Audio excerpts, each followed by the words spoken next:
Hey guys, welcome back to the channel. In today's video, we check out Scorn.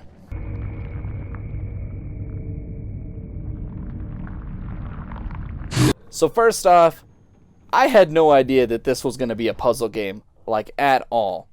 The way that they had marketed this game made me feel like it was going to be more of a survival horror game with some shooting mechanics to it, but I had no idea that it was just going to be a full-blown puzzle game where it's 90% of the game is puzzles and the other 10% is, I guess, combat, Not that that was necessarily bad, but I just went in expecting one thing and got something totally different, if that makes sense. So starting with the story of Scorn, I have no freaking idea. I have no idea what the story is. From what I can piece together, you're like a humanoid dude and you're just trying to escape this planet or wherever it is that you're at. There's literally no text, no dialogue, no any sort of thing that tells you what you're doing, why you're doing, and where you're headed, why you're trying to escape. There's just nothing. And people thought that Dark Souls had no story.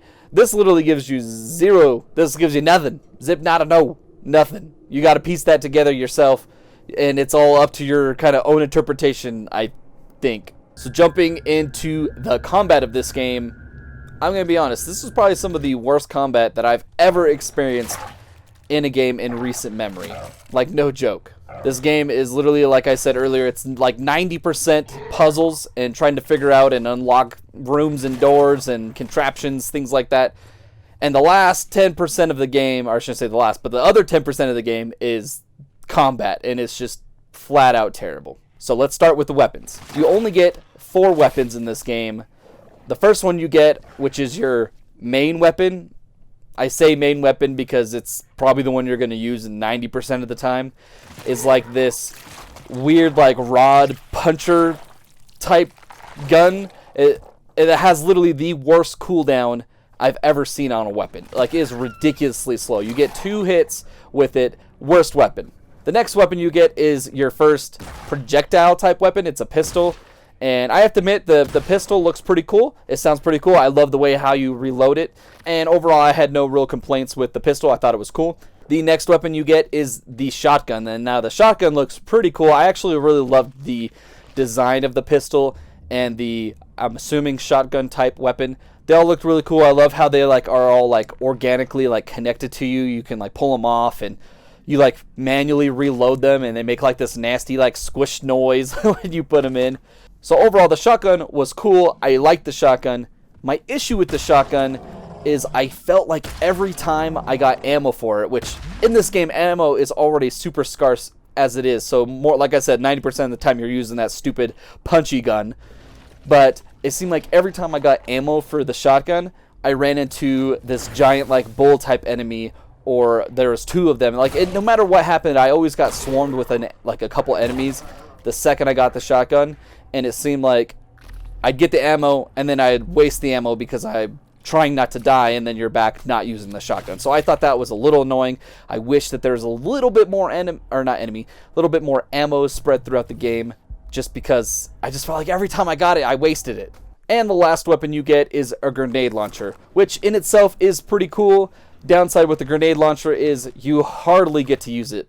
First off, you only get the grenade launcher after you beat the one and only boss, which is pretty much at the end of the game.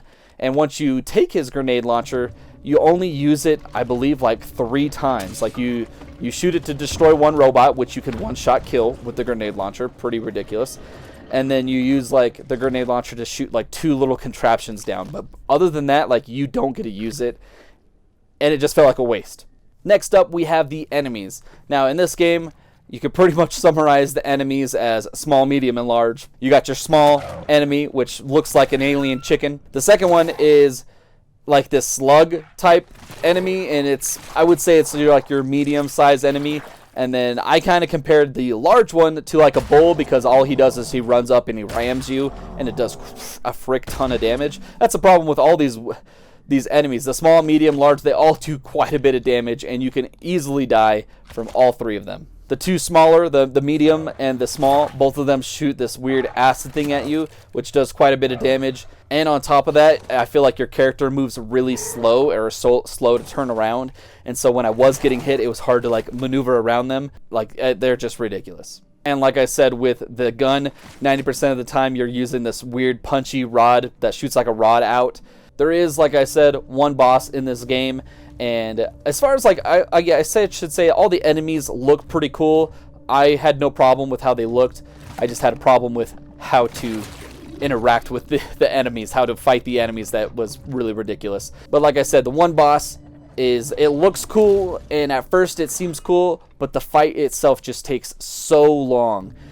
Basically, what you have to do is he shoots grenades at you. This is where you get your grenade launcher, and there's like these two big old like things that have like body parts in them, and you're basically just running around them waiting for him to have to reload. And when he reloads, he drops to one knee, and he has like these meat sacks that come out of his side, and you basically have to run up and punch a meat sack. I kid you not, it sounds gross, but you literally just run up and punch his meat sacks until he dies. That's pretty much it. But you do that for 10 minutes, and I died probably like 6 times to this thing. A few of them were just me trying to figure out ways to kill him faster. So overall, the one boss fight was a drag, and I actually didn't have fun with this boss fight. And normally the boss fights are my favorite part of any game. Here, it was just terrible. It's just because the combat, the way that they made this in this game is just awful. It just really is. It's just awful. If this was just purely a puzzle game, I think I'd be more happy with that than them trying to inject this terrible combat into it. Which is a good segue. The puzzles in this game, for the most part, I actually really enjoyed. Some of them were fairly easy, and some of them took me a little bit while. And then there were a few that were just so freaking complex that I felt like I was trying to solve a Rubik's Cube in the game, and it took me forever to figure out how to do it. Like, there's this one where you have to line up all the lights, and there's like a little dial that you can move to select which, circle to move. Well, I didn't know, because you can't really see it, is that the top one also has the arm to move, and it changes things out. So I was stuck on this one puzzle for, no joke, like an hour. Overall, the puzzles were great. I didn't mind the puzzles. I thought they were fun, minus like the few, like I said, that were like super complex, where it's like, okay, like the average person is not going to know how to do this. Like, it's took me quite a while to do it. And I'm fairly good, I feel like, at these puzzle games.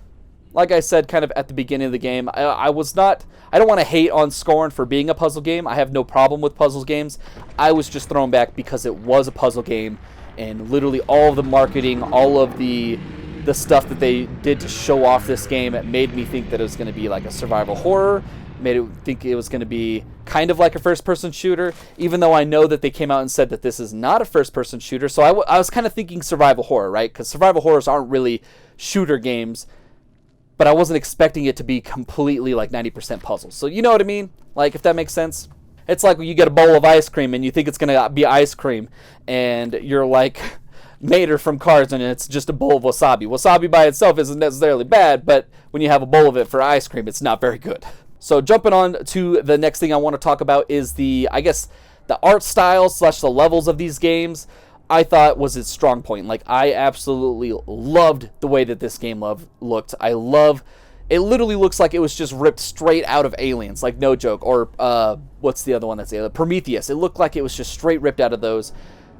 If I remember his name right, I want to say it's H.R. Geiger. I could be wrong, but that's the guy that basically created the design of like the xenomorphs in the Alien world and Prometheus world. And this is heavily inspired by that. I just loved seeing like the bodily horror and like just everything about this game. Like, it's definitely a weird niche and weird genre, but I'm totally into it. I love that kind of stuff. I love that horror, and this played perfectly. I loved each level. All the levels looked great, kind of intertwined with the puzzles. Everything about the levels and the design of this game was literally S tier, and I freaking loved it. Like, there's even some parts where you're going up the elevators and you have to stick your fingers in the little finger holes to pull the levers back, or you have to stick one arm in one contraption and a glove in the other. And you could see that, like, at the beginning, your character is hesitant to do so because he's like, oh, I don't want to stick my hand in there. What if something happens? Which kind of brought me to like the idea that I feel like Scorn is more of an experience than it is a game. Like, yeah, there's puzzles, and that's, like I said, most of it, and there's a little bit of combat. but just the experience, I think, was the fun part for me. Going and seeing these worlds, going to new rooms, and just seeing like all this alien stuff, and trying to get to like this temple that's got like all of like this bodily horror. Like they play a lot into like the rebirth, or what do we call it? The process of making babies and things like that, but not necessarily. It's like the grotesque side, like people coming out deformed, and there's even a statue of it. Looks like a lady giving birth. Like all that stuff is just super creepy, and it's not really scary. It's just more like gross. So like I said, the game itself, to play it, isn't quite as fun, but like that's why it makes me think it's like this game is more of an experience than it is a game, because I loved looking at and seeing this world. I just didn't like playing in it, if that makes sense. Like just the what you had to do in this game was not as fun. The last thing I do want to touch on is the sound design. I thought was excellent. For most of the game, there's no like music at all. It's just sounds and creaks and creeps. And every now and then there'll be, you know, some dark undertone music coming up, like when it wants, you know, when the tension's building, and it made me feel like something was going to come around the corner. Sometimes there was, sometimes there wasn't.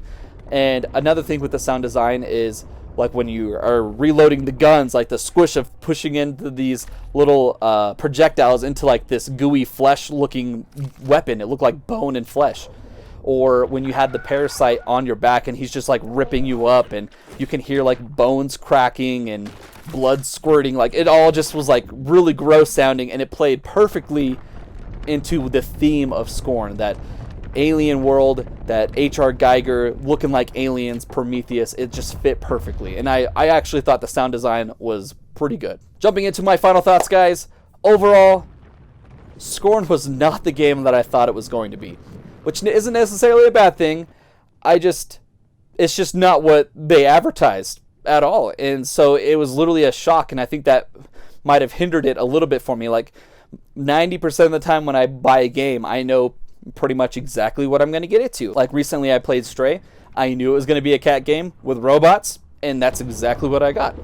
But this one, I mean, I guess a good thing for it is that it's on Game Pass. I also want to point out that the game is extremely short.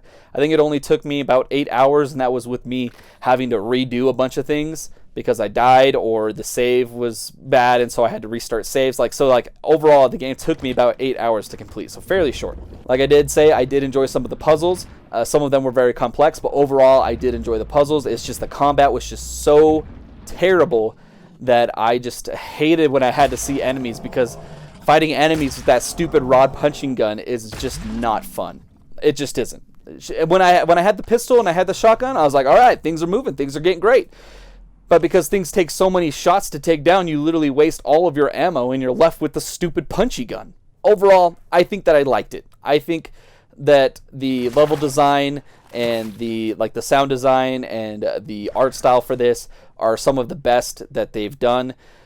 And this is an indie studio, and like I said a few times already in this video, I just feel like Scorn is more of an experience than a game. Oh wow, this is really cool to look at, but the game just play isn't super fun. With that, like this type of game definitely isn't for everybody. It's very a niche genre, just like Aliens isn't for everybody. A lot of people may not like that. But overall, I think I had an okay time with Scorn. I didn't necessarily hate it. I hated aspects of it, but the things that I hated, then there's things that I really loved. Overall, I think I would give Scorn a 6 out of 10. That's going to be it for the video, guys. I hope you enjoyed it. Let me know down in the comments below what you thought of Scorn. It is on Game Pass, so that is a plus. You don't have to pay for it. And yeah, that's going to be it, guys. Thanks for watching. Don't forget to like and subscribe, and we'll catch you on the next video.